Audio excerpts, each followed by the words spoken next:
세상에서 가장 먼 거리인 머리에서 마음까지의 간격. 다 알겠는데 늘 따로 움직이는 알 수 없는 내 마음.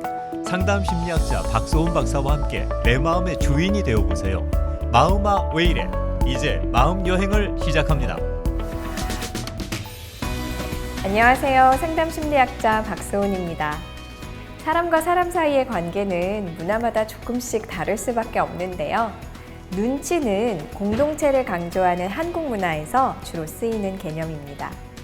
눈치라는 말을 검색해보면 일상에서 쓰는 여러 표현이 나옵니다.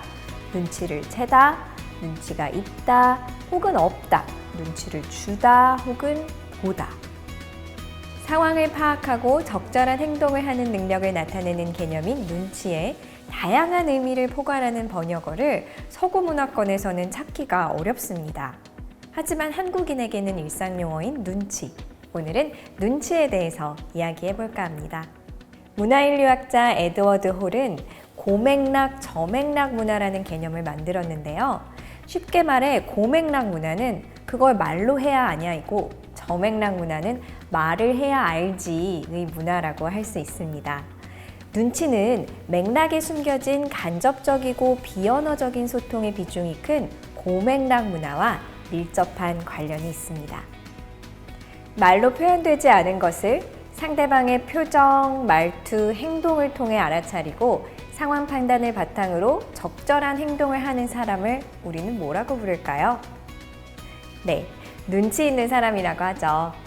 그런데 일상생활에서 스스로 내가 눈치 있는 사람이라고 하거나 자신을 눈치 백단이라고 일컫는 사람들을 보면 전자에만 초점을 맞춘 경우도 적지 않습니다. 타인의 기분을 빠르게 눈치챘다고 하더라도 그것에 대해 상황에 맞지 않게 표현한다면 정말 눈치가 있는 사람이라고 하기는 조금 어렵겠죠. 너 지금 화났지?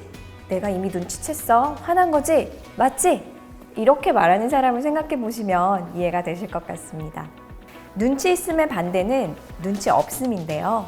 대부분의 상황에서 눈치 없는 행동은 환영받기가 어렵습니다. 하지만 그렇다고 해도 눈치 없는 행동에 대해 질책이 과할 때가 있기도 합니다. 너처럼 눈치 없는 애는 처음 봤다. 눈치 좀 챙겨. 사회생활 안 해봤어? 이런 말들을 계속 듣게 되면 정말 눈치를 보는 사람이 될 수밖에 없겠죠. 여기서 눈치를 보는 것과 눈치가 있는 것은 다릅니다. 눈치를 보는 사람은 자신의 의사나 이익과 관계없이 타인을 우선시하는 행동을 외부적인 압력에 의해 하는 경우가 보통이고, 눈치가 있는 사람은 스스로의 판단으로 관계의 조화를 위해 자신이 할 수 있는 행동을 선택하는 경우가 많죠. 예를 들면 눈치를 보는 사람은 수업 시간에 질문이 있어도 다른 사람들의 판단이 두려워서 질문을 하지 못하는 경우가 있을 것이고, 눈치가 있는 사람은 수업의 맥락과 남은 시간 등을 고려해서 적절하게 판단해서 행동을 할 것입니다. 눈치 보는 사람에게는 있지만 눈치 있는 사람에게는 없는 것은 바로 남 탓과 내 탓입니다. 눈치를 보다 보면 적절히 대응하지 못한 자신을 탓하기 쉽고 자신에게 눈치를 준 사람이나 상황을 탓하게 되기도 합니다.